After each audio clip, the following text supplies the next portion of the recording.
welcome to Healing Solidarity. I'm Mary-Ann Clements, initiator of this conference. I'm also a writer and consultant, and I'm also the facilitator of the Replenishment Room.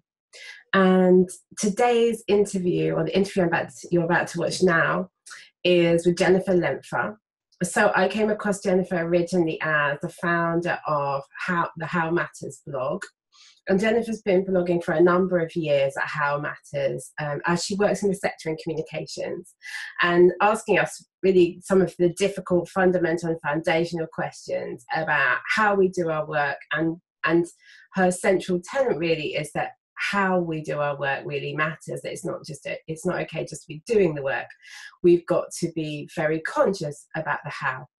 And in this conversation, she really calls us back to our heartfelt motivation for our work, calls us back into connection with our hearts, and invites us really to use that as a way to move through some of the difficult and challenging issues that face all of us working in international development right now. So I really hope you enjoy this conversation as much as I enjoyed having it with Jennifer.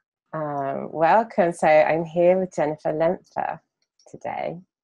And Jennifer is a Nebraska farm girl turned international aid worker.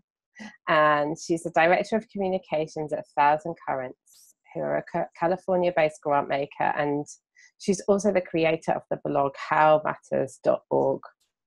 A book she co-edited, Smart Risks, How Small Grants Are Helping to Solve Some of the World's Biggest Problems, came out last year, and you can find that at smartrisks.org. And it shares stories of people who find, fund, and support visionary grassroots leaders around the world. She was named one of Foreign Policy Magazine's 100 Women to Follow on Twitter, and you can follow her there at it's actually INTL Do-Gooder. So Jennifer's worked with over 300 grassroots organisations in East and Southern Africa, and she's constantly looking for ways to portray the reality of people's lives, as well as outsiders' roles and mistakes in the silver bullet solutions world. We'll talk about that maybe in a minute.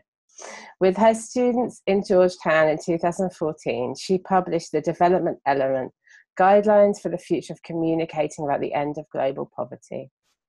And given that her hometown of Bruning, Nebraska in the USA has just 248 people, it's no wonder she found her true calling in highlighting the need for grassroots-driven, as opposed to donor-driven initiatives, to be at the forefront of international aid, philanthropy, and impact investing. So, hi, Jennifer. Hi, Mary-Ann. Great to be with you. Yeah, you too. And actually, it was funny when I read that about the 248 people. I actually come from somewhere that had like even less people than that. Yeah, that's fantastic. Yeah, I never thought about it before in that way that you position it in your piece, but it's a really interesting thing we share. So just slightly to break the mold, I'm going to invite you to start by just reading us something which you and I have just talked about. Awesome, thanks. Our brains are not what first got us interested in doing good. It was our hearts, that source of love and generosity and compassion, where we encounter hope before we encounter certainty. It's in our hearts that we first become aware that we are capable of taking better care of each other on this planet. We don't talk about our hearts nearly enough in this work, and we can't do this work alone, so we must dwell more often where we are connected to each other. Take climate justice in the face of a warming planet. Change won't come from the perfect proposal you write, or even the stunning results your organization or even consortium achieves. It's so much bigger than that. Everything at the root of what we're up against, severe entrenched global inequality based on economic systems predicated on racism and extraction, is bigger than that. It requires more of our hearts where we believe in people and in a better future. Our hearts also get broken every day as we try to make the world a fairer place.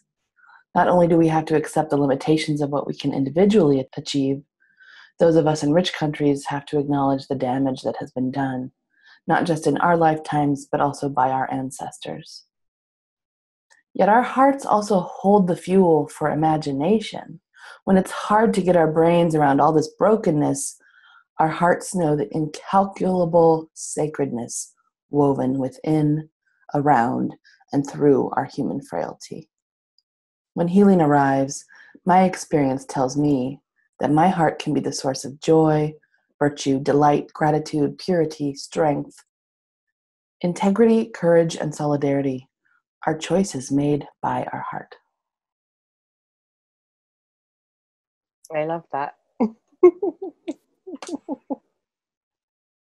Where to start? Yeah. But I'm going to start somewhere. Good. It really struck me when you talk about the heart, our hearts, because it almost seems to me like we almost push our hearts away a lot in this work, or that's how we've set ourselves up. And I think that's a really interesting observation, really, that I hadn't maybe thought about in that way before. Like, so much of what we're doing is like a structure or a plan or a system or a something that isn't about the heart, really.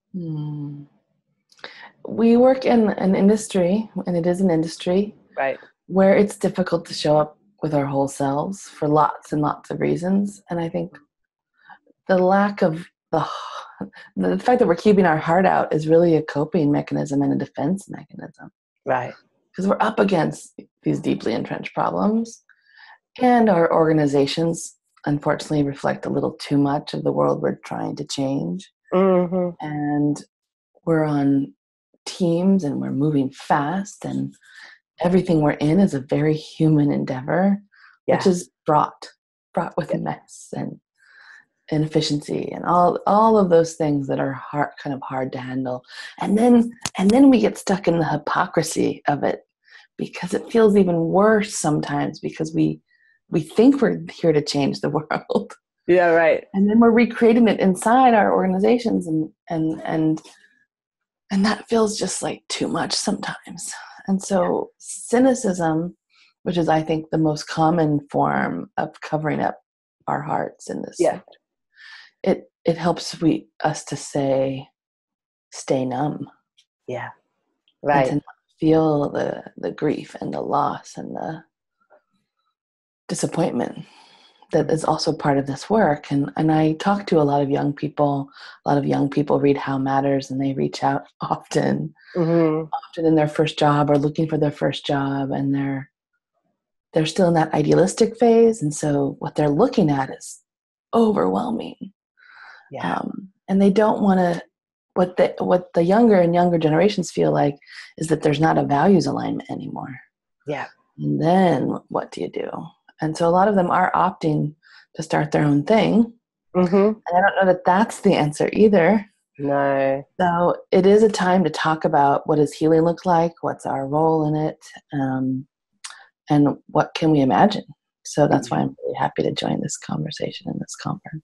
Yeah, no, I can so relate to that. And it's interesting, isn't it, that urge to start our own thing, because that seems to me like also one of our challenges as well, the thing of like, well, I can't see the thing that I want to be or do or be in, so let me like go start something. And then we have this kind of proliferation of things, right? And that seems to me to be also part of, I guess, some of or something of the things we're trying to fight against, that we have everything has to be a thing. Sorry, it also reveals a couple things to me. It reveals that our egos are in fact part of doing good. Yeah. We have to say it. It's true, and it's okay. Yeah. Right? Like this selfless, altruistic thing is what has been sold to us as a product of philanthropy. Yeah. But it's not true. No. We actually want to see our mark on the world. And how do we make sure that those things coexist in a transparent and open and healthy way? Like, that's really important. Yeah, right. I'm not just starting a thing because there is no other thing, but also because I want to make some kind of and that's okay. Yeah. And the other thing it reveals often is like, wow, if you've had the thought of, oh, I've got to start it myself, it means you might have a few more resources at your disposal. Right. That you can even imagine something like that you would do on your own. Yeah. You would venture out and risk. Because the closer you get to grassroots, the more those efforts are usually have to always be collective, right? Yeah. Yeah. There's collective leadership and leadership pipelines that include more and more people that are overseen, and that's so exciting. So then that feels a little incongruent with, I'm going to start my own thing. Yeah. Yeah, Right. that's right. Right. And let's just talk about that a bit, like collective leadership. Like, have you got some good examples of what that looks like?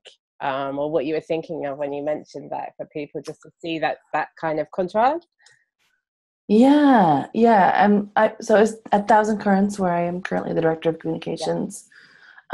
We work with a lot of grassroots organizations and movements. Mm-hmm. And so in the movement world, when people are literally having to come together as a means of survival, Mm-hmm. it is inherently collective. Yeah. Every movement navigates how they set up their leadership structures differently. Yeah.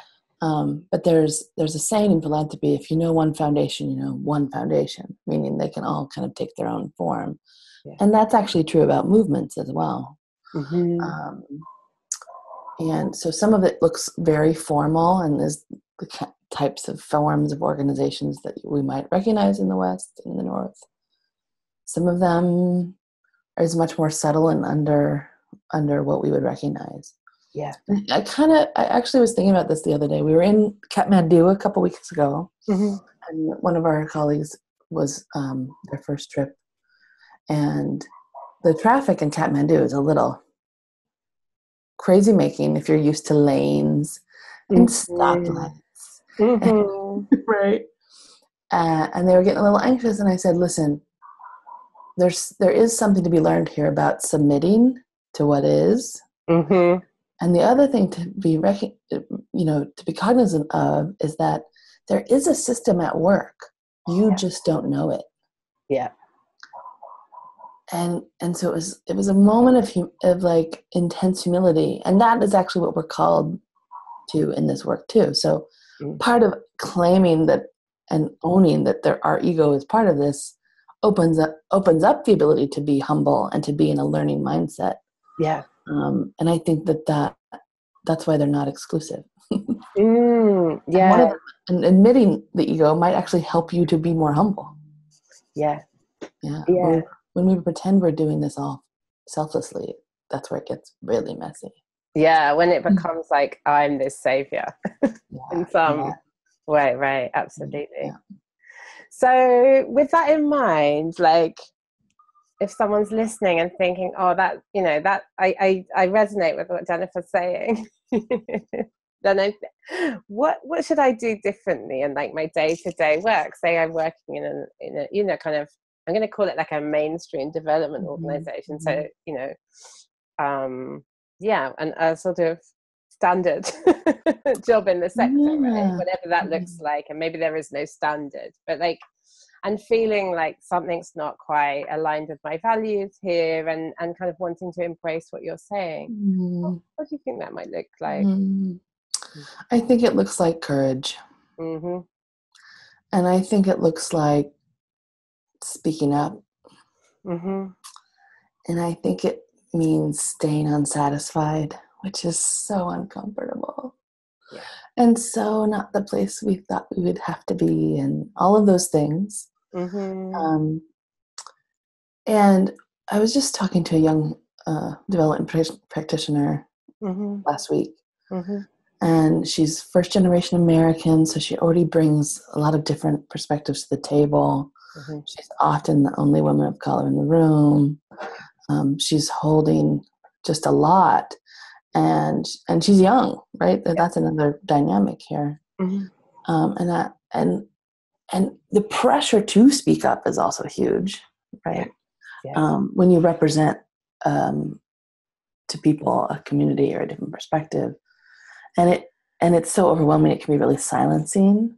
Mm-hmm. But the one thing I urge, especially white women like me, is that the risks we perceive are actually less than they actually are. Mm-hmm. The risks are kind of the reason speaking up feels so uncomfortable is because the institution wants to keep us in line. Yeah. And so this threat of losing our jobs, which Mm-hmm. of course we imagine the worst case scenario, Right. rarely happens. Now, Yeah. I don't want to say it never happens. I don't want to say there's no risk. And people who have other people dependent on them for their livelihoods, and it's a complicated dance we dance. Yeah. But there are moments that we let go, and that's where I always felt regret. Mm-hmm. That's where I built up Mm-hmm. my muscle of like, no, next time I have to say something. Because Yeah. now I've thought about that meeting for 2 weeks. Yeah. Yeah. So that's a clue. That's a clue that next time maybe I can actually say things. And the thing is, when you're feeling that like, oh, this is not congruent and it feels gross, our emotions are pretty high, right, at that moment.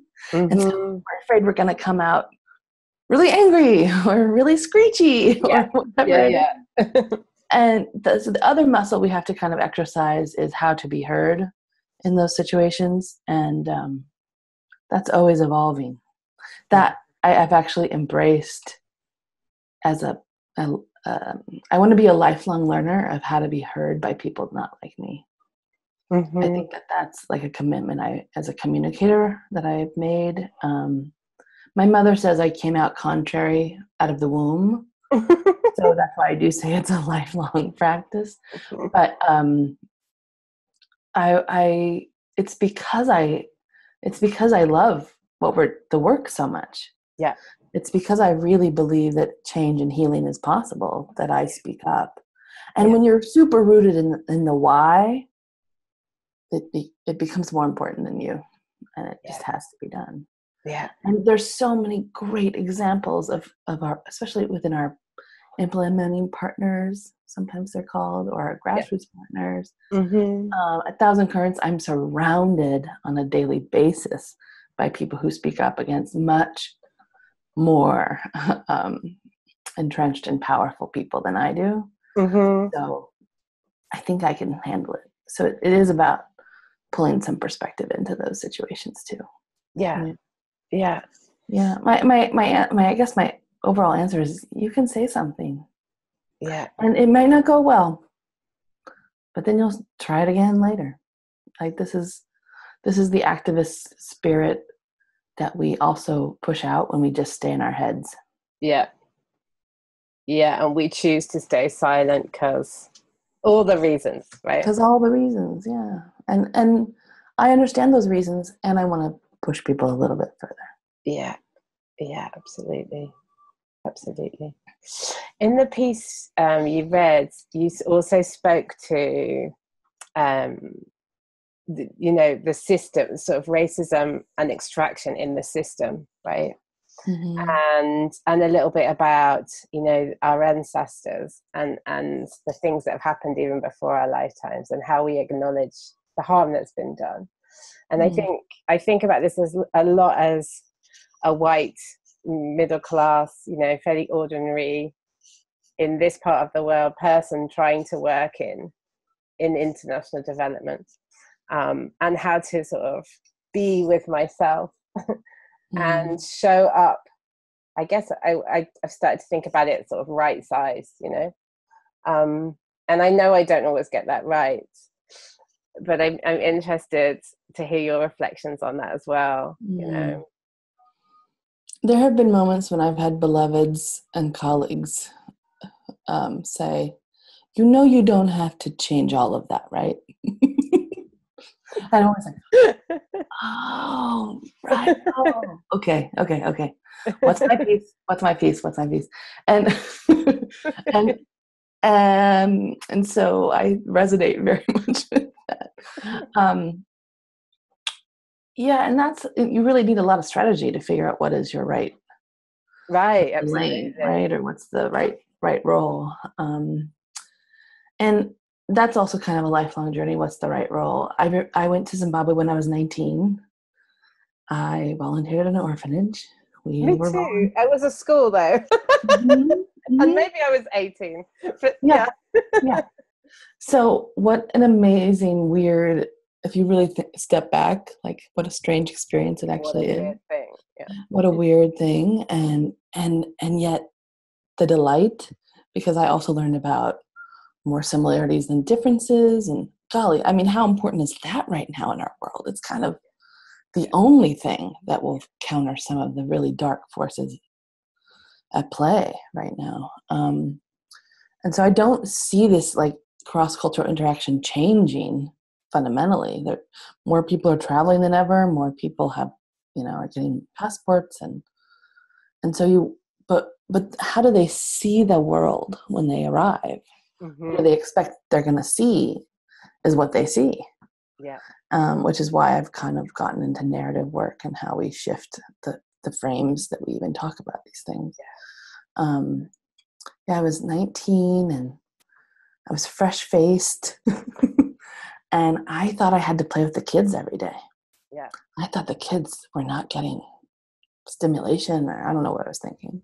Yeah. And my friends were working on the garden, and I was like, ugh, that I'm coming every day and working all day, and they're running around town getting things, And, my first big lesson in this field was that when the droughts came to Zimbabwe a few years later, the garden kept the orphanage with food. Mm-hmm. So they were right. They were right. And I was not, because I was going to leave, right? And I think there's just something really important about just being honest about that learning so that other people can learn quicker. Yeah. My whole thing is make new mistakes, and to just approach everything with a learning agenda rather than a get it done agenda fundamentally changes the energy, the way the partnerships can be developed, and understanding what resources you represent to people. I didn't realize what I represented to people at that point. Mm-hmm. Historically or opportunity-wise or whatever. And so you just have to always learn about history is so not history. And there's nothing at this time of our lives isn't telling us. Yeah. So that's really important. It necessitated, working in Africa eventually necessitated and still does, understanding the place where my people are from. Yeah. And the genocide and removal of and erasure of Native Americans that created the manifest destiny so that my great-great-great-grandfather could live there for 5 years and own that land. Yeah. So, and then understanding how that wealth then transfers generation to generation, that is always going to be something that resonates. And I don't know that in our lifetimes we can right that wrong. Mm-hmm. I do know that we can acknowledge that wrong. Yeah. And that there's power in even just that first step. And it's, these days I'm having really tough conversations with family members and friends as I learn more about the roots of all these things. It necessitates changes in my own life too. And those are sometimes really painful things. So that's why that's why this heart thing really matters too. Because your brain is hard to be resilient. Yeah. Your brain thinks one thing and then just keeps thinking that thing. Mm-hmm. Mm-hmm. But your heart feels something and then processes it differently. Yeah. And it actually expands the more it gets broken. And wow, isn't that capacity? I mean, we talk about capacity building. Hello. Shouldn't we be building our own capacity to do that? Yeah. Yeah. And I think about how we tend to think, that things are in exhaustive supply, but actually our hearts aren't like that, right? Not at all. It's unimaginable potential in some way. Yeah. And it's actually what fuels the resilience of poor people. Mm-hmm. And so if we think that poor people don't have and,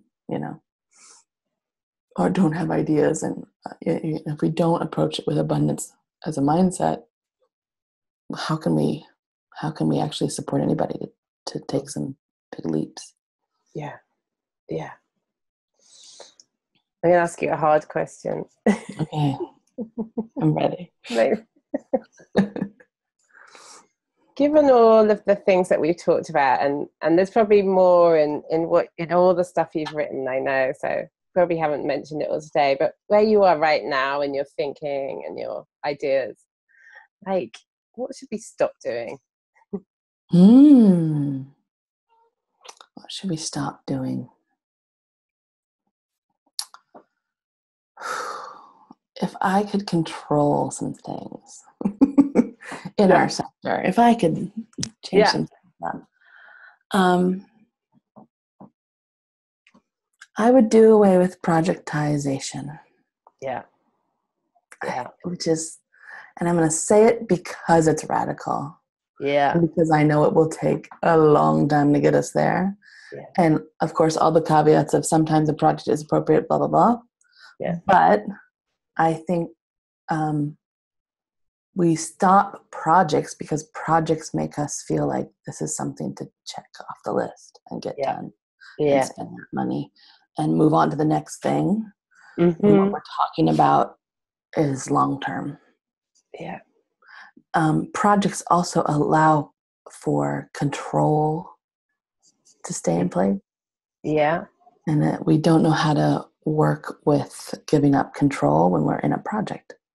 Because there are things to be delivered and boxes to be ticked and actions and all. That was our plan. You're going against the plan? You didn't do the plan.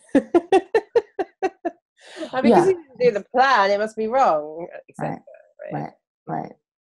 And what I've definitely learned working with movements is that you have to shift and change with what's coming up right now. What's the wave right now? Children being detained in the US right now is a massive wave. And so movement people are saying, well, we got to be super strategic about these moments because people's attentions are being drawn to something. So we need to capitalize. And now they need more information about why this occurs. Now they need to understand actually that families have been separated by the US government in perpetuity, like since our inception. It's nothing new last week. Right. The criminal justice system, our child welfare systems, all do this all the time for people that are brown and black. So it's those moments that you want to expand people's ideas, and when you're beholden to the project, you can't do that. Makes it. It's not that you can't, but it puts all these obstacles in a moment where you need to be flexible and adaptable. So, and that's in just the most simplest. We're going to build a well project. Where you think for how many, 40, 50, 60 years now we've been building wells. Stuff that we can't anticipate still happens because we're dealing with people. Sorry. Right? And the classic thing, you build the well in the wrong place, the project might look all right. Absolutely. And then you visit the well 3 years later and it has joined up with what somebody once told me was aid litter along our countryside. And they really said, can you imagine what it's like if you're a person living in this village and you wake up and you see these discarded infrastructures everywhere? And what a toll that starts to take on people's idea of their own agency, right? And their own self-worth even. So being a guard of that in our sector seems to be more and more important.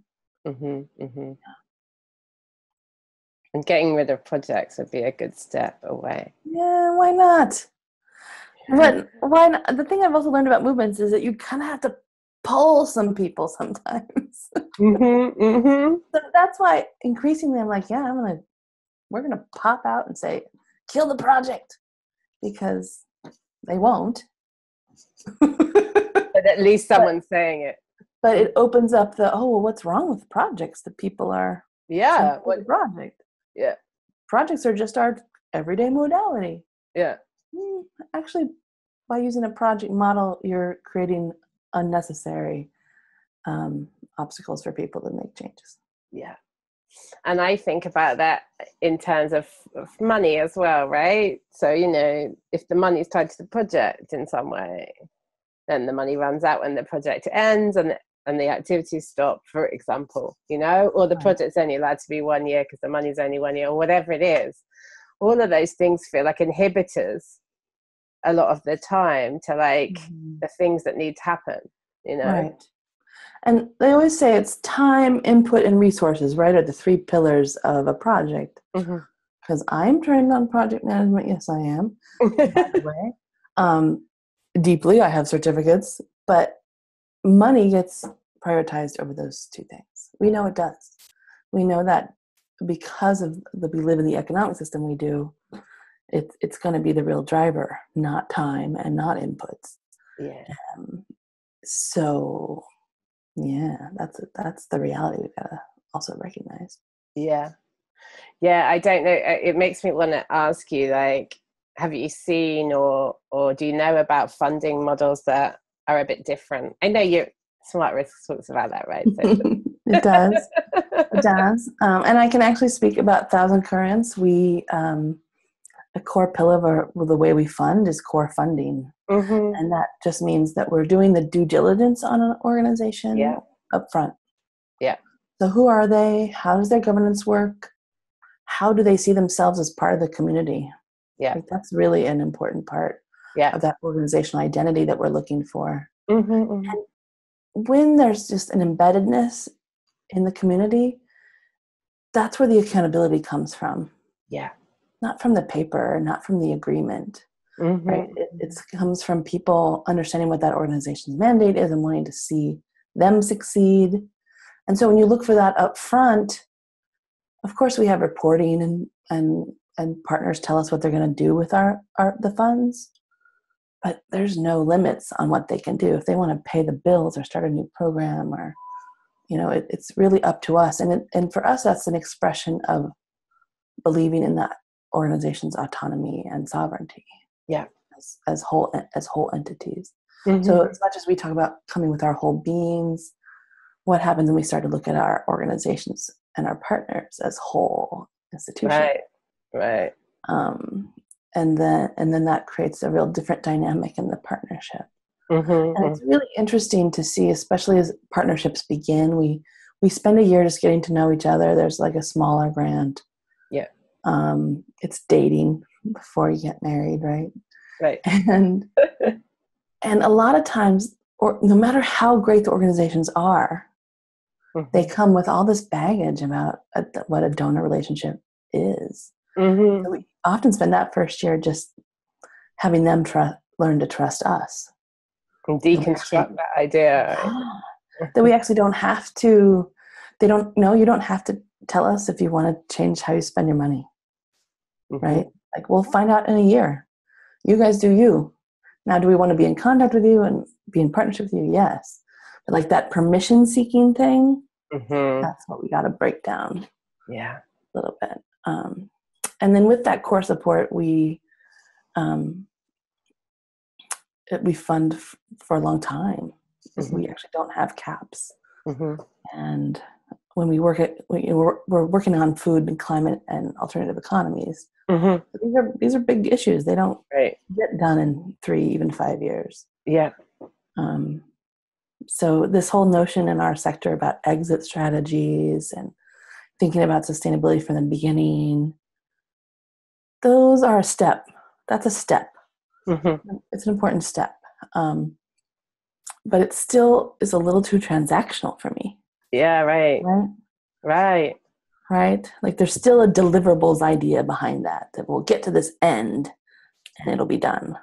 It'll be done and it'll be sustainable. As if, I always think about, like, what in the, most things in our world aren't ultimately sustainable. In fact, they're in flux in some way. Absolutely. Maybe over generations, maybe over time, but like sustainability, the way we posit it, it has this kind of character of like, the thing will always be there, you know? Right. And maybe that's not the thing that's needed in 5 years. Maybe there's something else. Exactly. And when I think about your area of expertise, self-care, there's nothing sustainable about the thing you do to care for yourself. No. What's sustainable is the commitment.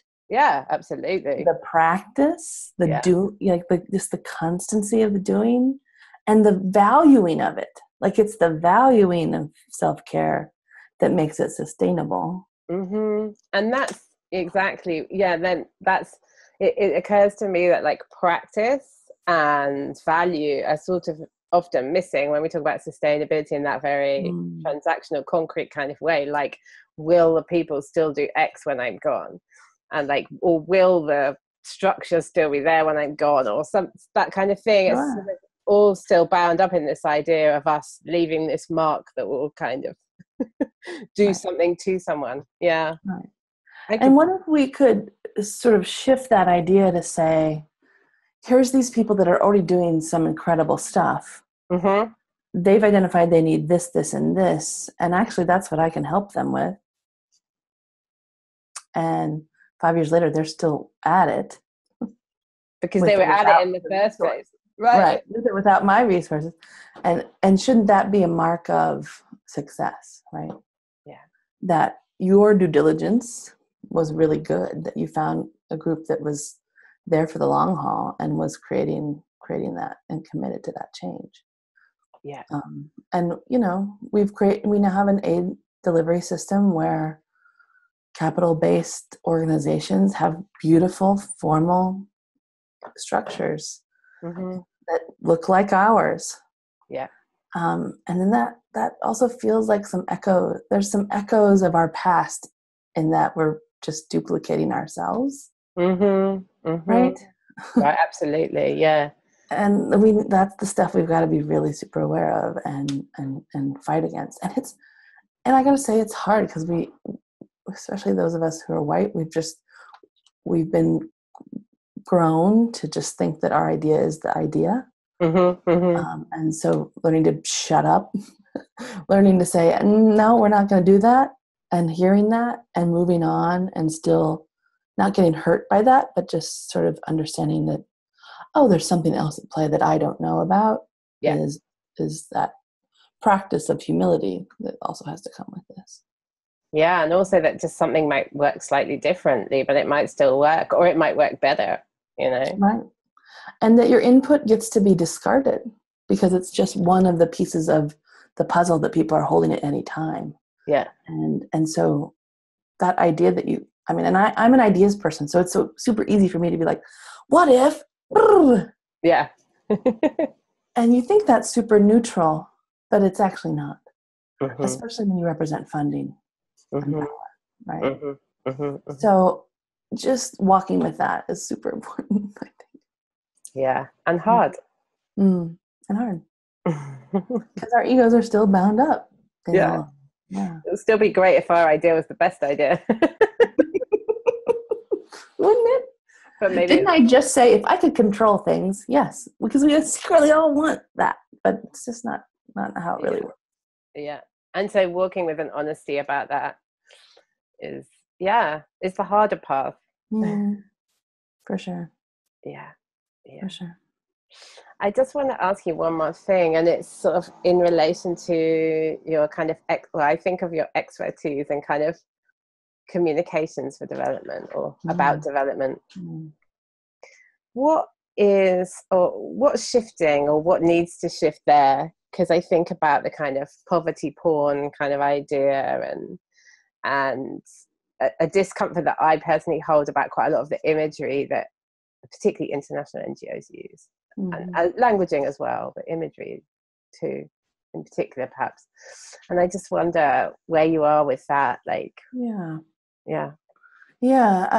I'm always sitting with what's possible there and how do we shift practice. I'm really committed to building a more frankly global literacy for folks. If that's, I don't know, maybe we should say internationalist. I don't know, but the point point is so that when people we've got to break down some of those notions. African child equals poor child, or Asian mother equals, who knows, sex trafficking, like whatever those news-based associations start to become. Yeah. One way to do that, I think, is imagery is so powerful. And I think just showing people within their everyday lives is now becoming a bigger part of the media, thank goodness. Yeah. My goal when I'm working with a photographer for our work is, let's show people coming together and actually working on something together. Mm-hmm. Let's also break down this individualized way of looking at things. So you can help this person. Like, there was this sense when I was coming up in communications that you needed to make people feel the direct connection. Yeah. That you can empathize with this person's life. And I still believe in the emotional tenor behind that, but I actually don't think we need to try to stamp out similarities of our lives. I think we need to go deeper into the complexities and and what's unique and special and important about everybody's lives. And then you start to hear the universality with the specificity of that. Mm-hmm. We've been writing stories, fundraising stories now for decades that are really about caricatures, not real people. And so what's needed are really skilled writers and filmmakers and photographers that frankly come from those places, that have a sense of how to create a wider portrayal of what we're doing. Yeah. And that's also hard to confront because organizations have their own egos too. And they really want, especially the bigger the international NGO, they want to portray their role in this as the most important thing. And they think that's the engine that drives fundraising. And then in the reality, it's everyday people. Explaining the layers at work, right? Like that was a huge issue when the Oxfam scandal came up. People were trying to understand, what if I give to Oxfam, it doesn't immediately go to a poor person in Haiti? What? And to me, there's been a level of dishonesty. Yeah. And how we've talked about our work for so long that then when this kind of scandal hits, we're not prepared because we haven't been preparing the public for the reality of this work. Yeah. And that's our fault. That's our fault. I agree. Yeah. Absolutely. Half the time we don't even mention that we work through or with or in any sort of partnership or... And there's real injustice in the invisibility of our partners. Yeah, absolutely. Absolutely. Yeah. And to me, like, that's like a first base, is like to be truthful and honest about how and who you work with and how. Feels critical to me. And it also actually feels to me like it's time. Like that would be received, I think, in a ways that we tend to assume it wouldn't. Yeah. And younger people research. Like if they really are interested in something, they'll go deep and they'll find more. They'll find out anyway. Yeah. So let's talk about it and be open about it and center our partners. Yeah. When we do that, we uplift the efforts of people that are closer to the problems. Yeah. And that's where the solutions are. Yeah. Actually, not from what we bring to the table. So yeah, that's the counterbalance. And we were just talking yesterday, our partners in Guatemala are having a rough time right now. There were 7 murders of land defenders. Yeah. In the 3 to 4 weeks preceding the volcano. Okay. So there's been an eruption of violence before there was ever an eruption of a volcano. Yeah. And so we're thinking like, well, it's how many weeks now? People have forgotten about it. How do we? And yet there's this crisis on the U.S. southern border. Yeah. And all these things actually are interrelated. Yeah. Right? Like very much so. And especially if you look back in history and what U.S. foreign policy has done in that region. So, and yet at the same time, so we want people who are ready for it to understand the linkages. Yeah. We also don't want to get people that are too new to all of this to be like, whoa, I can't do anything. It's too entrenched. It's too, right? So there's this weird balance now we have to sit at between a level of political education, a level of introspection from a personal perspective, and still inspire people to take action. Yeah. That there's power in the small action despite right. the context. Yeah, exactly. And to not lose hope in that. And to not also take advantage of these situations to say like, oh, quick, give some money. Because now it was in the news and people love a natural disaster, which is still, by the way, how most of the big NGOs make their money. That's true. It's through those disasters. So, so that's where we sit. We sit in the what's else is possible. And one of our key tools in our communications is relationship. Is just basically saying, this is why we're in relationship for the long term with our partners who are responding not just to this, but to this, and who are actually can give us a true picture of what's happening on the ground. Right. Despite the small amounts of aid that dribble in from outside donors, here's how people are actually coping.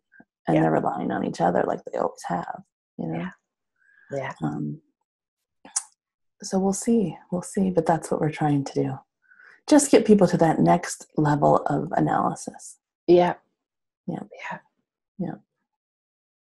Thank you, Jennifer. I've really so enjoyed our conversation, and I'm going to carry with me the thought about how do I bring my heart more in, you know? Thank you. I mean, there's so much overwhelm and pain and grief. And when you look, you can't help but like remember that there's insane amounts of care and hope and acceptance being offered to people at the same time. And holding both of those together is where we get crazy effective. Not turning away, right? Yeah. I think so. Thank you. Thank you. So enjoyed our conversation. Likewise. Thanks. Bye-bye. Bye. You've been listening to me, Mary Clements, in conversation with Jennifer Lentfer, and this is the Healing Solidarity Conference. Thank you so much for joining us today. If you'd like to spend a little more time with the ideas and suggestions that we've discussed in this talk or any of the others that are part of the conference, don't forget that you can make a contribution to support production of this event and get access to recordings and ongoing conversations about all of these themes and ideas. Just click the link below this video to find out more. Thank you.